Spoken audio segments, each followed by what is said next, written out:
What do you guys make of the Daniel Snyder report? Because this is the beginning of the end. Yeah, that I guess there was enough behind Jim Irsay's attempts to throw him out of the league that finally something in the realm of public pressure has yielded on Daniel Snyder. He, according to that Don Van Natta report, he was going to go down and take everyone down with him.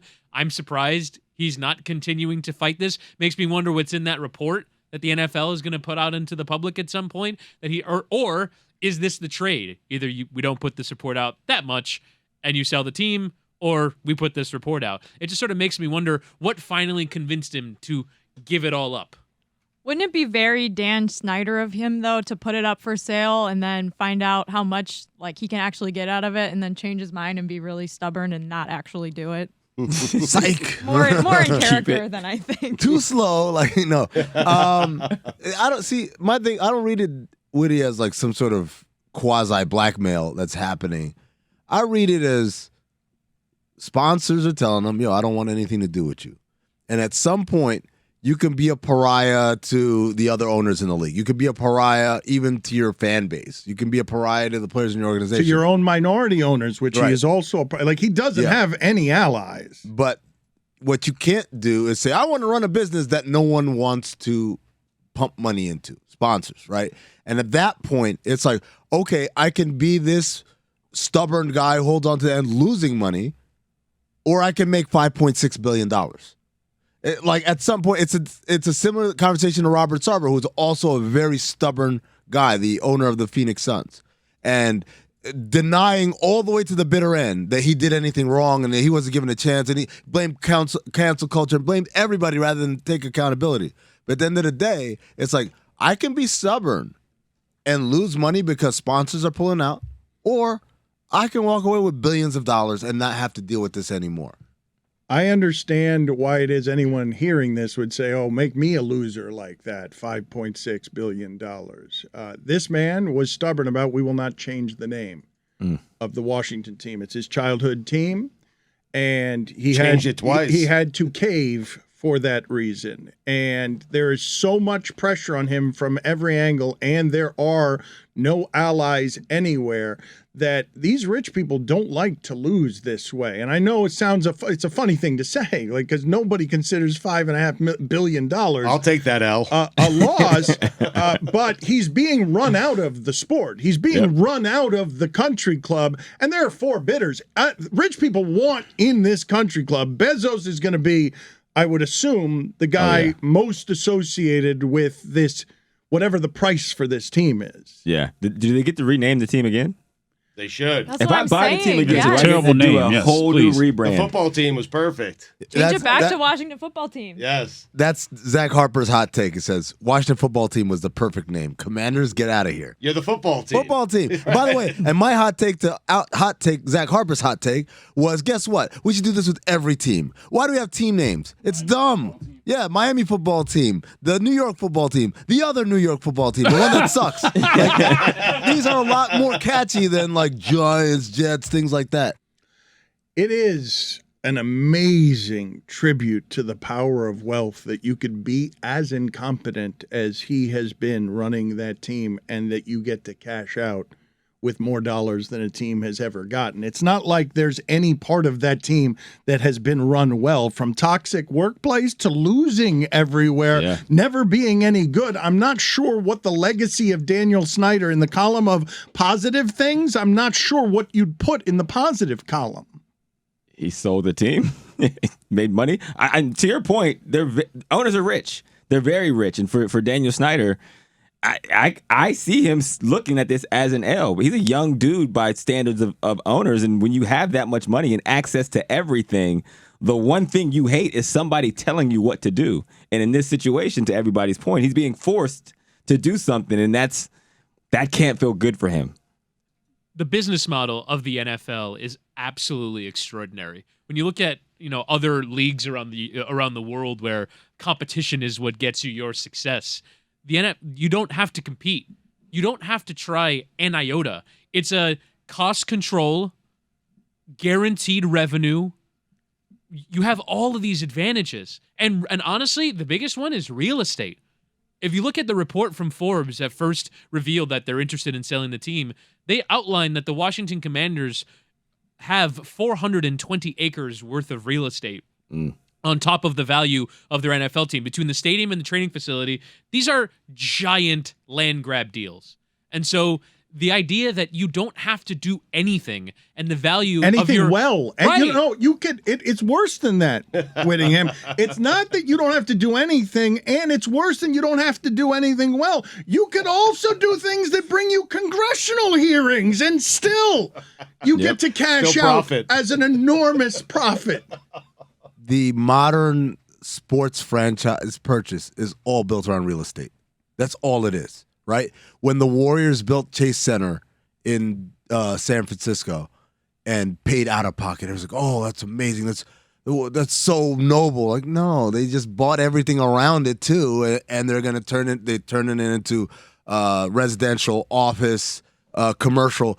That's the whole point, because that's the stuff that makes money year in, year out. The team goes up and down, right? But the stuff that where you're holding the real estate, that's where they're making their money. That's the whole impulse. It's the same reason why the Nets moved to Brooklyn. They didn't move to Brooklyn because New Jersey was too far for their fan base or whatever. They moved to Brooklyn because they got the land for dirt cheap with limited tax exposure.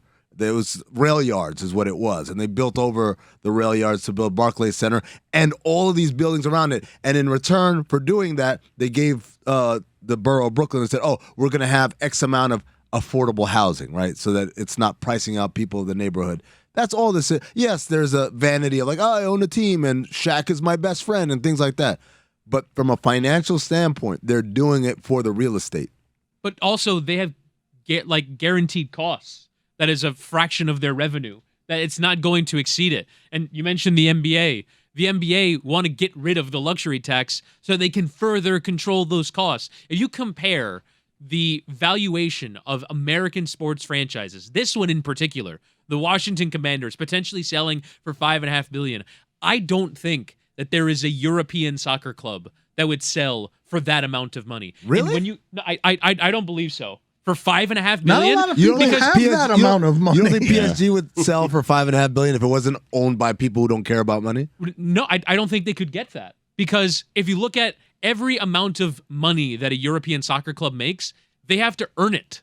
They have to be the best team in the league. They have to be in the Champions League. They have to progress in the Champions League. It's why they wanted to create the Super League, because the Super League was going to guarantee their revenues. They recognize, oh, we have bigger brands. We have the bigger capacity to make money than American sports teams. But what do? They guarantee their money.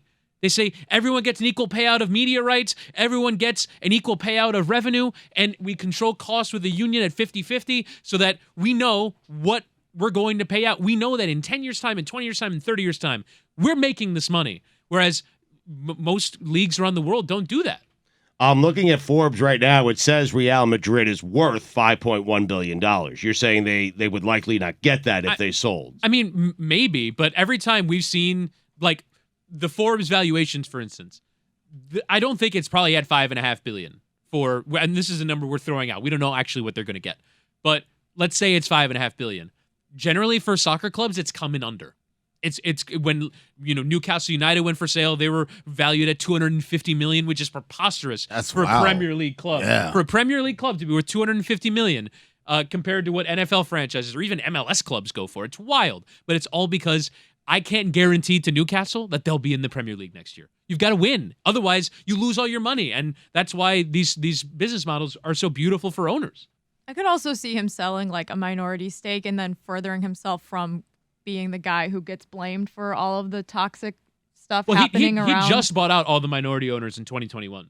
So like That's he fair. owns 100% I don't of the know. team. I think it's You don't just, trust it. I don't trust any of this. I think it's also just a tremendous slap in the face to all these dozens of women that have come forward and accused him of being in charge of this toxic workplace, that now if he does sell the team, he gets to walk away with over $5 billion, and he's the one who feels slighted. But just, I mean, that's the story. Like, Donald Sterling was the most vile human being ever. It's like, and we're going to teach him a lesson. Here's $2 billion. Exactly, Get out of my face. Exactly. I mean, I understand that that's how this works. It's just like he's the one who walks away feeling like they did me dirty. And there's all of these dozens and dozens of people who have accused him of doing things that have upended their careers and their lives that don't walk away with $5 billion that have actually been harmed by the way that he's run this organization. That's the big joke in Phoenix. Well, it's not a joke, but it's kind of like wow, it sucks. There's a guy, his name is Jeff Markison. He worked in the ticket sales department for the Suns. And apparently over the span of 10 years, when the Suns weren't selling tickets, he was taking tickets and then selling them privately on the secondary market to like secondary ticket brokers, right? And pocketing the money. And so he got caught and, he pled guilty and they just had the sentencing and he's getting 9 months. And I know Jeff Markison. Excuse me. He's a good dude, like a really nice guy. And like I was talking with my friends who used to work for the Suns, like, isn't it wild Jeff Markison is going to serve hard time for selling tickets that nobody wanted? And Robert Sarver is going to get $3 billion for creating a toxic work. It chokes you up, huh? The whole story. You okay? You want a hug? Do you know how racist? I couldn't tell if he was crying or having a Stugotz moment. I felt uncomfortable for laughing. I lost. The pretzels It's a are bad making me decision. thirsty. It's a bad choice. Pretzels is a bad choice. Doing 9 months for putting Phoenix Suns tickets into Halloween candy bags. It's the last. Oh my No one God. find me. I mean, I was, Stugotz, I was I'm just lost making when sure you said that. I was making sure you were paying attention. Are you okay, me? It's like the meme that's like, be careful with your children's candy when they come home on Halloween. They might find Phoenix Suns. Exactly. in them. Your eyes are watering. Steve I mean, Martin was a prop comic.